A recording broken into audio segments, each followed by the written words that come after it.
When the Black Death passed through Europe, and here's a color-coded map to kind of show us the progress. Remember, starting in 1347, as it comes through this area of Europe, we have the idea that the plague, of course, is being spread by traders. They're taking it from what you know as Asia and then bringing it back to their home bases here, and you can see the progression by color. That's where it's happening in 1347. So this is human-spread disease. The people who had been infected on the edge of what you know as the modern-day Ukraine, Russia, are now carrying it by ship, so that the vector, the way in which this disease is spreading, is not simply the natural spread of, say, the rat population with the flea on it. This is a human-caused catastrophe, and it's entering into Europe at a time where there's a lot of people who are under and malnourished. As you had read, Europe had experienced a series of famines in the 30 to 40 years before the Black Death. There is a significant overpopulation issue. There's a conversation in many European places about the maximum population they could have because of food supply, and there's a lot of people who are malnourished. There's also commentary about paupers, many people being displaced and going to the cities. So 1347 is the time frame that we're looking at. And this area of Europe is where it starts, and then year by year it spreads, all right? It spreads by trade route. It also spreads by the seasons. What's also interesting, though, is take a look at some places like I had earlier mentioned, some places like in Poland, which are not on the direct trade route of many of the European systems of trade. It's part of the trade network, but it's not one of the key areas. It is one of the areas of Europe that does not have a significant amount of issues with the plague, in part because, remember, this is being spread by humans, and there is less human activity in those areas. So what's going to happen is this. The plague is going to devastate the population in many areas. It's not going to kill land. It's not going to destroy trees.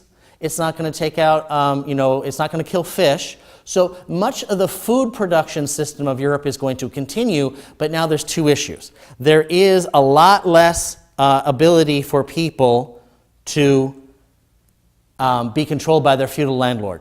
All right, for example, that old system of manorialism where many people lived on farms that were not property they owned and exchanged their labor to their lord. When they were vassals of their lord, they were the ones who were underneath them in authority and power. Those kind of people now are increasingly being able to go back to their landlords and say, well, listen, essentially we all know that you used to have 100 people chasing after, say, 90 jobs, so to speak. Well, now there's only 70 people still around. We want better conditions. We want more food. There's lots of places where landlords start to include food as an issue to help their workers come and work. They increase wages overall, and they find other concessions. The old world before the plague had been dominated by the landlord class. They had controlled the biggest asset and the most important asset in Europe, which was the land. Now, with a lower amount of laborers available and still as much land and animals and trees that need to be cultivated and pruned and harvested, labor is in a position now to see an increase in what happens. So this relatively serious labor crisis is going to set in motion the destruction of some of the oldest parts of feudalism in Western Europe, where the people who had essentially been serfs were bound to the land, or had been in a situation where they owned virtually no land and were dependent on their landlord. They now are in a position to ask for more for more wages for their labor, and it's going to help break the feudal system. The feudal system will go from exchanging labor for working on the land to some cash exchanges. As the landlords are trying to maximize what they can do with their property, many of them see a decrease in their incomes of 20% or more. So we see that this has a genuine impact, and it's only because, well, it is basically because the Black Death had really taken the labor market out and made labor much more expensive after the plague. Now, many different places had created opportunities to try and stop this. There's a famous case in England called the English Statute of Laborers of the year 1351. It had tried to set maximum and minimum prices. The elite had simply tried to go into Parliament with the King's consent and just arbitrarily set a price for what someone's going to pay for a good or what they're going to be paid for a certain kind of labor. It was an artificial attempt by the elite to get back the good old days, and of course it will fail. It will fail because the landlords, they have to get done what they have to get done with their land, and if you don't have somebody to come and pick the pears or the apples or to harvest the wheat, it will rot. And then all of your investment will be gone. So they do have to rely on labor, and they do have to offer competitive terms, and they do. But it also is going to set in motion an issue where many European rulers need to keep their tax bases up. They need to find a way to raise more revenue on less people. And what's going to happen is they will try to create different kinds of taxation. And in many cases, some of the most famous rebellions you'll read about are the ones in 1358 in France called the Jacquerie. You'll also read about the English Peasants' Rebellion of 1381 and what's called the Ciompi Rebellion in northern Italy, in Tuscany, in 1378.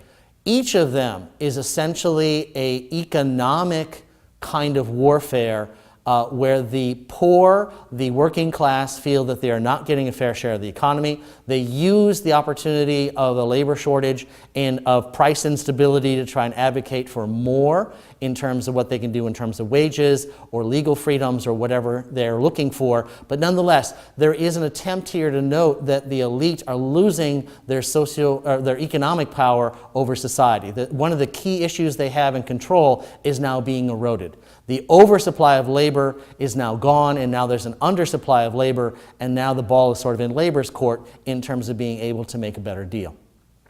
Please take a look at some of the opportunities for you to review this material inside your text, but the key elements to take away here is that the Black Death is going to open up many more economic opportunities for people, undermine the power of the traditional landlord class to control the people that are working on their farms, and in many ways open up Europe to a larger movement toward what could start to be a capitalist-driven kind of economy, a cash-driven economy, not a labor for living on the land exchange that is famous in feudalism.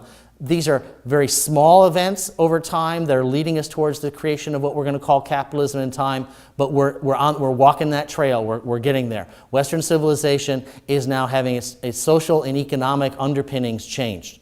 Take a look inside your readings for that, and then of course see if there's any of the practice exam questions that can help you with this area.